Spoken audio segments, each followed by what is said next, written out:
শুক্লা একাদশীৰ পিছতেই সলনি হ'ব এই চাৰি ৰাশিৰ লোকৰ ভৱিষ্যত। কোন চাৰি ৰাশি হ'ব পাৰে জানি লওঁ আহক। যদি আপোনালোকৰ ৰাশিৰ বিষয়ে এই 2020 চনৰ বিষয়ে জানিব বিচাৰে তেনেহ'লে মোক তলত কমেণ্ট কৰি জনাব। মই আপোনালোকৰ কাৰণে এটা ভিডিঅ'ৰ সহায়েৰে সমাধান দিবলৈ চেষ্টা কৰিম। আহক ভিডিঅ'টো আৰম্ভ কৰোঁ। ভিডিঅ'টো ভাল লাগিলে আপোনালোকে লাইক এটা কৰি আমাৰ মনোবল বঢ়াব আৰু আপোনালোকৰ বন্ধুবৰ্গৰ লগত শ্বেয়াৰ কৰি তেওঁলোককো উপকৃত কৰিব। আমি সকলো গ্ৰহ চক্ৰৰ ওপৰত নিৰন্তৰ হৈ থাকোঁ। যিকোনো কাম আমি কৰিব বিচাৰিলেও কেতিয়াবা কৰিব নোৱাৰা দেখিবলৈ পোৱা যায়, কাৰণ আমাৰ ভাগ্য আমাৰ লগত নাথাকে। আমি যেনেকৈ দৈনন্দিন কাম কাজ কৰোঁ তেনেকৈ ভাগ্যয়ো আমাক সময়মতে সহায় সহযোগিতা কৰি আগভাগ লোৱাত সহায় কৰা দেখিবলৈ পোৱা যায়। যদি ভাগ্য আপোনাৰ লগত থাকে তেতিয়াহ'লে যিকোনো কাম কৰি আপোনালোকে সম্পূৰ্ণ কৰিব পাৰিব আৰু আমি সকলো আশা পূৰণ কৰিব পাৰিম। তেতিয়াহ'লে আহক আজিৰ ভিডিঅ'টোত জানি লওঁ এই চাৰি ৰাশিৰ লোকৰ শুক্লা একাদশীৰ পিছতেই সলনি হ'ব এওঁলোকৰ ভৱিষ্যত। 1 নম্বৰটো হ'ল বৃষ ৰাশি। বৃষ ৰাশিৰ লোকসকলৰ এই শুক্ল একাদশীৰ পিছতেই সলনি হ'ব ভৱিষ্যত। এওঁলোকে কিবা এটা কৰিবৰ কাৰণে যদি ৰৈ আছিল সেই কামটো শুক্লা একাদশীৰ পিছতেই হৈ উঠা দেখিবলৈ পোৱা যায়। ডাঙৰ এটা ভাল খবৰ আহিব পাৰে আপোনালোকৰ অতি সোনকালে। কৰ্মক্ষেত্ৰতো নতুন নতুন সমস্যাই দেখা দিব যদিও সকলো সমস্যা আপুনি এটা এটাকৈ সমাধান কৰিবলৈ সক্ষম হ'ব। পঢ়া শুনা কৰা লোকসকলৰ কাৰণেও এই একাদশীৰ পিছতেই খুব সফলতা দেখিবলৈ পোৱা যায় আৰু নতুনকৈ কিবা এটা আজি আপোনালোকে আৰম্ভ কৰিলে সেই কামটো আপোনালোকে বহুত দিনলৈ কৰি যাব পাৰিব। মনত বল ৰাখিলে সকলো কাম কৰি সম্পূৰ্ণ কৰিব পৰাৰ লগে লগে শৰীৰো আপোনালোকৰ বহুত ভাল দেখিবলৈ পোৱা যায় এই 2020 চনত। ইয়াৰ পিছতেই কম বন্ধু বান্ধৱীসকল, আপোনালোকে যদি বন্ধুবৰ্গৰ লগত বেছিকৈ সময় অতিবাহিত কৰে সেই সময়ে আপোনাক এটা ভাল ফল দিয়া যোগ দেখিবলৈ পোৱা যায় আৰু বন্ধুবৰ্গই সম্পূৰ্ণভাৱে আপোনাক সহায় সহযোগিতা কৰি আগভাগ লোৱাত সহায় সহযোগিতা কৰিব। দাম্পত্য জীৱনতো সুখ শান্তিৰ মাজেৰে পাৰ হ'ব আৰু আপোনালোকে নতুনকৈ যান বাহন ক্ৰয় কৰিব বিচাৰিলে বা যান বাহনৰ ব্যৱসায় কৰিব বিচাৰিলে খুব শুভ হিচাপে পাৰ হ'ব। নতুনকৈ যদি কিবা কামৰ কাৰণে আবেদন কৰি থৈছিল সেই কামৰ সুখবৰ আপোনালোকৰ ওচৰত অতি সোনকালে আহিব পাৰে এই শুক্লা একাদশীৰ পিছতেই। 2 নম্বৰটো হ'ল কৰ্কট ৰাশি। কৰ্কট ৰাশিৰ লোকসকলৰ এই একাদশীৰ পিছতেই প্ৰবল বিবাহৰ যুগ নামি অহা দেখিবলৈ পোৱা যায়। নিবনুৱাসকলে বহুত প্ৰকাৰৰ সহায় সহযোগিতাৰ লগে লগে ভাল যোগাযোগৰ সম্ভাৱনাও দেখিবলৈ পোৱা যায়। মাত্ৰ প্ৰেমত সামান্য হতাশাত ভুগিবলগীয়া হ'ব পাৰে বা সৰু সুৰা বুজাবুজি হ'ব পাৰে। ব্যৱসায়িক বাণিজ্যৰ ক্ষেত্ৰত বহুত ভাল দেখিবলৈ পোৱা যাব।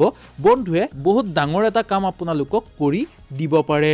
চাকৰিয়ালসকলৰ কাৰণে মধ্যম বুলি ক'ব পৰা যায় আৰু আপোনালোকে যদি কিবা কামৰ কাৰণে আবেদন কৰি থৈছিল খুব ভাল খবৰ এটা আহিব পাৰে বা ভাল সোণালী সুযোগ এটা আপোনালোকে পাব পাৰে।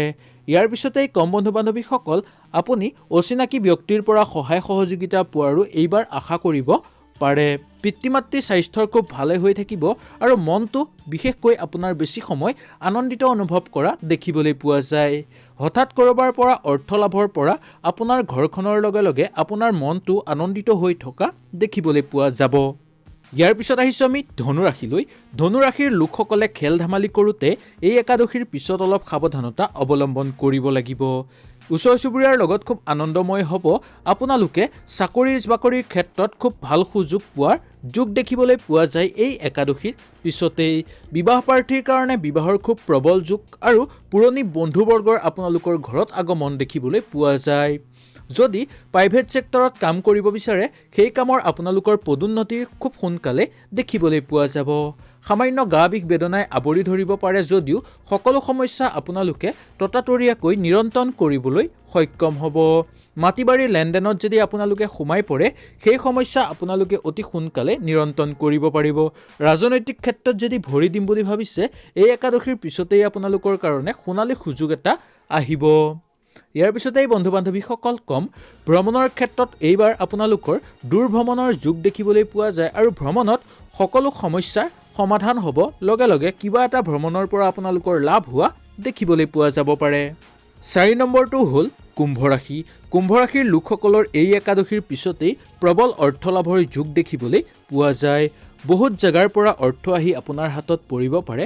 যোন জেগাৰ পৰা আপোনালোকে ইচ্ছা কৰে সেই জেগাৰ পৰাই আপোনালোকে নতুন ব্যৱসায় আৰম্ভ কৰিব পাৰিব। বন্ধুবৰ্গৰ লগত থাকোঁতে বন্ধুৱে সহায় সহযোগিতা কৰিব, কিন্তু শত্ৰুৰ পৰাক্ৰমো কিছু পৰিমাণে বৃদ্ধি হ'ব পাৰে। তথাপিও শত্ৰুৱে আপোনাক একো ক্ষতি কৰিব নোৱাৰিব। কৰ্মক্ষেত্ৰত নতুন নতুন সমস্যা আহিব যদিও সকলো সমস্যা সমাধান কৰিবলৈ আপোনালোকে সক্ষম হ'ব। নিবনুৱাসকলৰ কাৰণে বহুত ডাঙৰ খবৰ এটা বা বহুত ডাঙৰ ভাল খবৰ এটা আপোনালোকৰ আহিব পাৰে। ইয়াৰ পিছতেই ৰাজনৈতিক ক্ষেত্ৰতো বেয়া বুলি ক'ব পৰা নাযায়। দাম্পত্যৰ ক্ষেত্ৰত এইবাৰ অলপ আপ ডাউন দেখিবলৈ পোৱা যাব পাৰে। ইয়াৰ পিছতেই বন্ধু বান্ধৱীসকল ক'ম, নতুনকৈ যদি আপোনালোকে কিবা এটা কাম আৰম্ভ কৰিম বুলি ভাবিছে, এই একাদশীৰ পিছতেই আপোনালোকে আৰম্ভ কৰিবলৈ লওক। আপোনালোকে গম পালে এই 4 ৰাশিৰ বিষয়ে। যদি আপোনালোকেও এনেকুৱা ধৰণৰ ভিডিঅ' বিচাৰে, তেনেহ'লে আপোনালোকে আপোনালোকৰ ৰাশিটো বা আপোনালোকৰ নামৰ প্ৰথম আখৰটো মোক কমেণ্ট কৰি জনাব। মই আপোনালোকৰ কাৰণে এনেকুৱা ধৰণৰ ভিডিঅ' লৈ আহিবলৈ চেষ্টা কৰিম। তেতিয়াহ'লে আজিলৈ আপোনালোকৰ ওচৰৰ পৰা বিদায় লৈছোঁ। নমস্কাৰ।